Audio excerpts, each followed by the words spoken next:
Oh yes, a reading.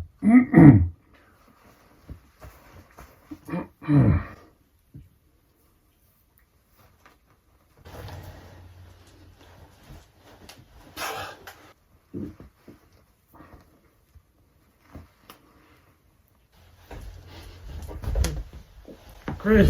I'd like to read to you a short piece entitled The Legend of King Arthur. Not to be confused, of course, with the legend of King Arthur.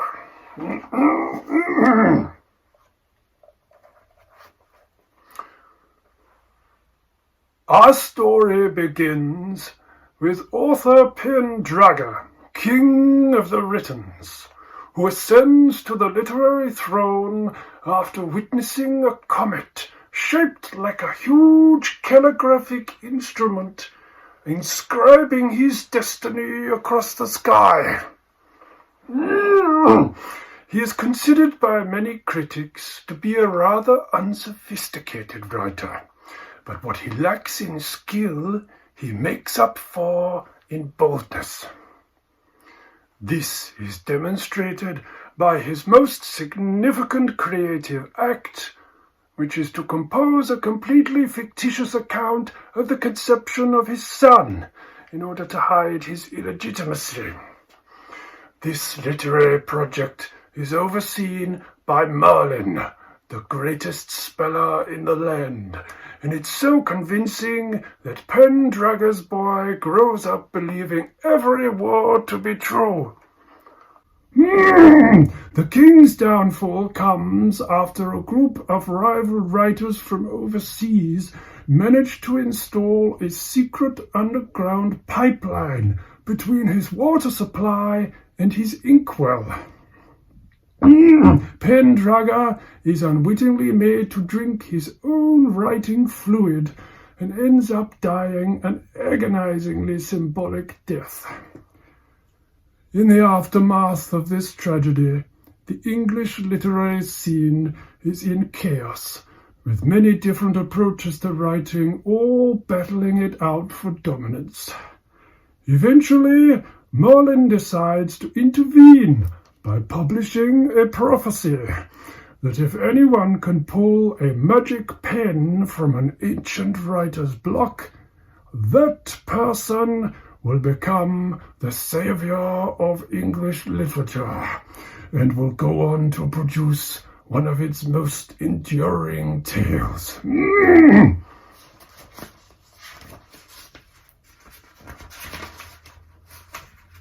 Yes. Appropriately enough, it is the young son of Pendragon who succeeds in effortlessly extracting the writing instrument from the stone. The authority of his words and his influence on aspiring writers are immediately recognized as he takes his rightful place on the English literary throne and is crowned King Arthur, ruler of the Britons. As the new linguistic champion, he identifies the bravest wordsmiths and boldest penmen in the land, and invites them to join him at the court of Creator-Lot as knights of the round writing table.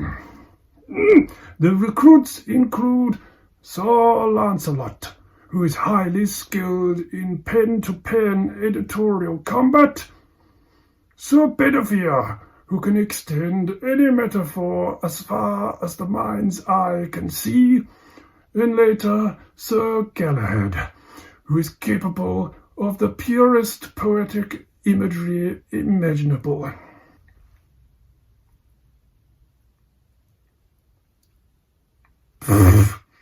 After composing a vast number of poetic masterpieces, King Arthur discovers that his once mighty writing implement has run dry, so he leaves his literary estate in search of a replacement.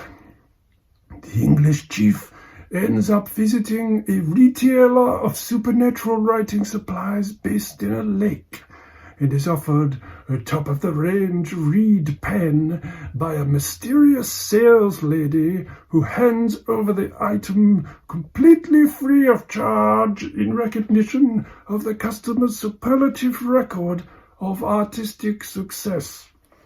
Armed with this new instrument of inspiration, called L'Excalibur, he silences a great many foes, from jealous amateur writers to embittered critics.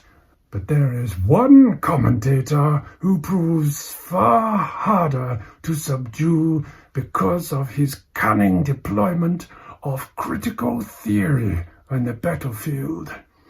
His name is Mordred Bart, and he comes over from France, bringing with him a whole arsenal of dangerous continental ideas with the power to fatally undermine the authority of the king.